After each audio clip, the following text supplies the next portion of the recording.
All right, so I'm a garlic fiend. There's no such thing as too much garlic for me, and we're gonna take it to the max today.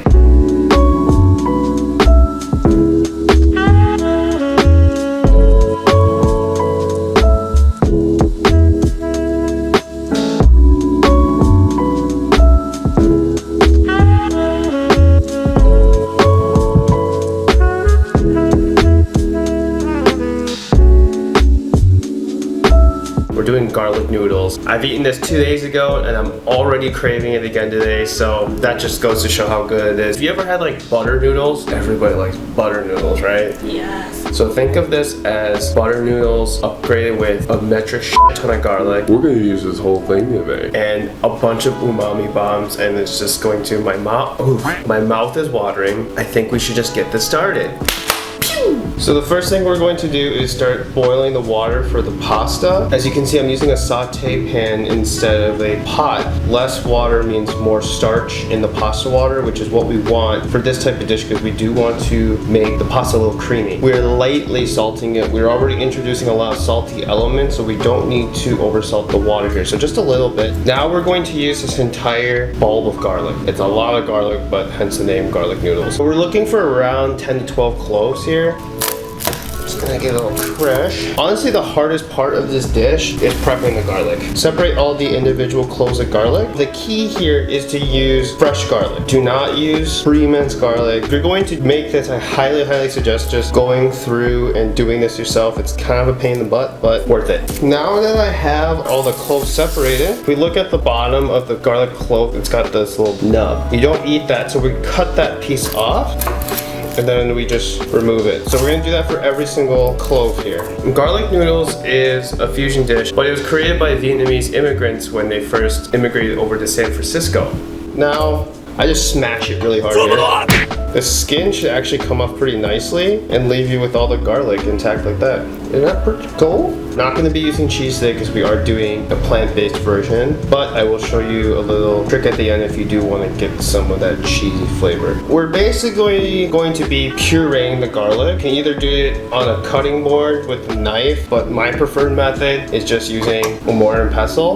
But I will show you just like a couple cloves how you can do this with a knife if you don't have a mortar and pestle. So they're already crushed, but I'm gonna give them another little smack, right? Just really get them smashed. And then from there, just run your knife over it. You can definitely get away with doing this if you don't have a mortar and pestle. It's gonna take longer. Ooh, garlic press could work too. So if you have one of those, you can use those too. Now, with just a little bit of salt, it's going to be abrasive. It's gonna help break down the garlic because that's what we want to do. Now with your knife here, we're just going to kind of smear it against the cutting board. So that's kind of what we're going for. However, you can do that, but I'm just gonna do some more in pestle. That's way easier in my opinion. So I'm just gonna transfer everything in here real quick. One pretty big pinch of salt here, and now we're just going to crush it up. Now, with the mortar and pestle, a lot of people like to go straight up and straight down, try to like crush it. That's good for like the first part of it, but then you really want to grind it into the mortar. See, as you can see, this is like working like so much faster. See how it's all kind of one lump here? This is exactly what you're looking for. Good with the garlic, we can chop up some of the green onions using that same cutting board. So I just have one stalk of green onion. This is a pretty big guy that we got from the co-op. I'm going to just cut in half like this because I want to use part of it for cooking and part of it for garnish.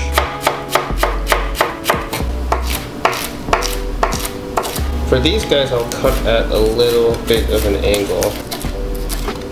Cool, 2 types of green onion. Cooking, garnish. Alright, onto the stove. Now I have this frying pan preheating on medium heat. While that's happening, I'm gonna go ahead and drop my pasta in my lightly salted water. I'm using spaghetti today. Any pasta really works. Using only 8 ounces or half the package here. For 1 minute less than package directions, in my case, that'll be 9 minutes. For half a pound of pasta, we're going to do about 2 tablespoons of butter, and I'm using Miyoko's cultured butter. While the pasta's cooking, you're basically going to form the sauce. You do need to make sure the sauce is ready before the pasta's done, but it should come together in no time. Butter is melted. Go in with your garlic. Get this in an even layer. We're not trying to brown the garlic here, only trying to get it to the point where it becomes pretty fragrant. Oh, you know what? I'm feeling a little crazy. BRB. If you want a little spicy spice, crush red pepper. I think we're in a good spot. Time to add in our umami bombs. 1 tablespoon soy sauce. 2 tablespoons of vegan oyster sauce.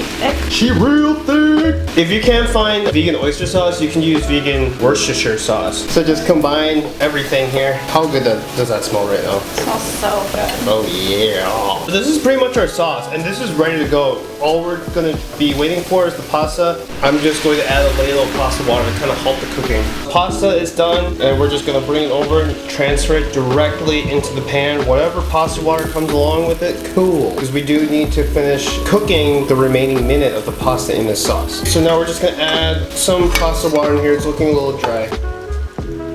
Now just give it a good mix and stir constantly here. Because we have less pasta in the frying pan, this is actually a good opportunity to try flipping if you want. Already, look how creamy it is. The oyster sauce, she's thick already, but the pasta water is really helping bring all this together here. So remember, with any sort of pasta sauce, it's going to kind of tighten up after you are done cooking. So you do want it to be a little looser than you want it to be, so I need to add just a little bit more here. Okay, so taste for done this. Oh yeah. Okay, noodles are pretty much done. I'm gonna shut off the heat. With the residual heat of this pasta, I'm just going to cook the green onions in it. So that's pretty much it. I don't think this needs cheese. Typically, garlic noodles is served with some Parmesan and Reggiano, but because we're keeping this plant-based, not going to add cheese, obviously. If you're still looking for a cheesy flavor, you can definitely add in some Nutritional yeast if you'd like. Start with just a tiny bit. I'd say like a teaspoon if you're craving that cheese flavor. But honestly, like this is so creamy enough already. I think you're completely fine not using it. Your garlic noodles are done. Plate them up. Garnish with some green onions. We're doing it. Here we go. I'm so hungry, I haven't eaten all day. I want you to take the first bite. Probably gonna be so gross.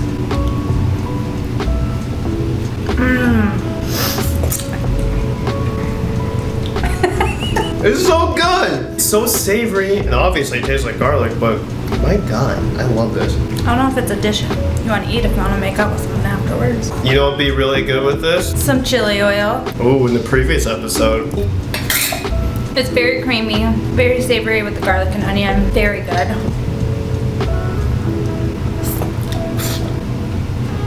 Oh my God. Make all the difference. Uh-huh. Now, is your brain telling you that this is a pasta or like a stir fry? I feel like it's not like a typical pasta that you would eat, right? Like the flavor's just different. The flavor's very Asian. Everything else is pretty pasta-like. Right. You have such a deep garlic flavor here, and it's not as simple as like adding more garlic. You need to use fresh garlic. If we use pre-minced for this, there's zero chance that this is gonna happen. Pre-minced has like zero flavor compared to fresh garlic. Not to say pre-minced garlic is not useful, because it is. It's good in like in a pantry if you just don't have the time. Right, but when the name of the dish is literally called garlic noodles, you need the ball out.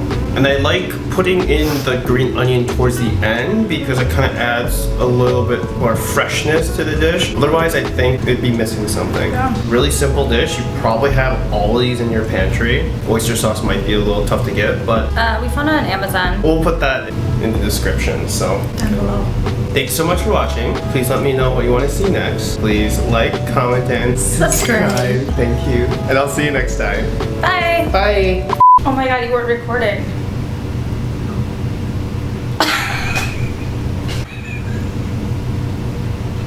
The whole time? I'm kidding.